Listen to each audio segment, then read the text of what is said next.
been stuck in this tower for more days than I can count now. All I want is to get out of here and see the world and go on adventures like the characters in the stories I've read. But instead, I'm stuck in this tower each and every day, just waiting for my mom to come back and tell me to let down my hair.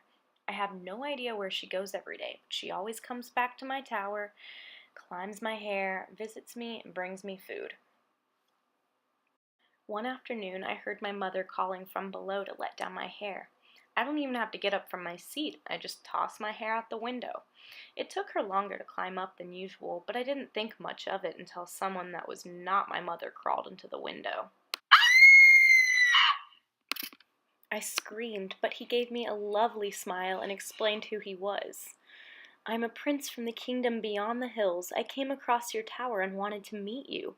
You're the most beautiful girl I've ever seen." And he was the most beautiful prince I had ever seen. Well, the only one, actually. But his voice was so smooth and his eyes were so kind. He asked if I would leave with him to become his wife. I didn't even think. "Yes!" I exclaimed. I told him that there was no way for me to get out of the tower, and that he needed to go back to his kingdom and gather as much silk as he could carry, so I could weave a ladder to climb down. He obliged and gave me the sweetest kiss before climbing out the window and down my hair. Rapunzel! The next day I heard the call to let down my hair. I was thrilled that he made it back so soon, and I threw my hair out the window with joy.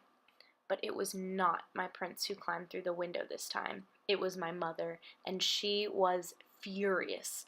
She said she saw the prince climb through my window and that she was terribly angry. In a steaming rage, she cut off my golden hair, and I was left with just a short bob over my shoulders. It felt so light, like I was free, but I was not. My mother tied the hair that she cut to the inside of the window and sent us both down the tower. I was both happy to be leaving the tower, but worried about what my prince would do when he came back. Not wanting to upset her anymore, I stayed quiet and did exactly as my mother said. We walked for hours until it was so dark I could only see the moon high up in the sky. I was scared. And then eventually my mother left me. I was heartbroken. I no longer had my mom, my tower, or my prince. All my life I wanted to get out of that place, but now I was here, and I hated it. My mother was right all along. The world was a terrible place. I missed my tower. Years went by, and I learned to find things to eat in the forest, and I made a small room out of leaves and sticks to sleep in. Once I figured things out, it wasn't much different than my tower. I was used to being alone and entertaining myself. I spent most of my days singing. It kept me happy and filled the silent air. One day, I was sitting in my room, singing one of my songs to the birds, and I heard something in the brush.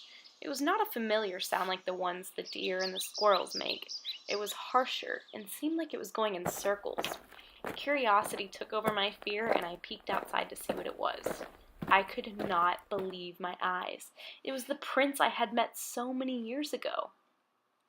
Elated to see him, I ran over and gave him a huge embrace, but he was confused. He yelled out to ask who was there. I told him that it was me, Rapunzel. The prince fell to the ground and cried and cried. He told me that he returned to the tower a few days after his first visit. He climbed up the hair ready to meet his bride, but when he got there, it was an evil sorceress.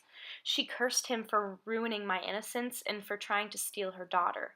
She said that he would never see Rapunzel or his kingdom again. Terrified of what she was going to do to him, my prince threw himself from the tower window. He survived the fall but lost his sight to thorns that pierced his eyes. The sorceress was right. He would never see again. I was so moved by my prince's story that I began to cry. We were holding each other tight on the forest ground and crying, but then something miraculous happened. I was resting my forehead upon his in our sobbing embrace. Suddenly, I saw a bright light. My tears had fallen into his eyes, and then my prince's eyes lit up. Just like that, I saw the beautiful eyes that I first saw that day in my tower. He jumped up and announced that his sight was back. He could finally see my face that he had been imagining for so many years. Together, we found our way out of the forest, and we made it back to the kingdom. We were welcomed there with love and married the next day.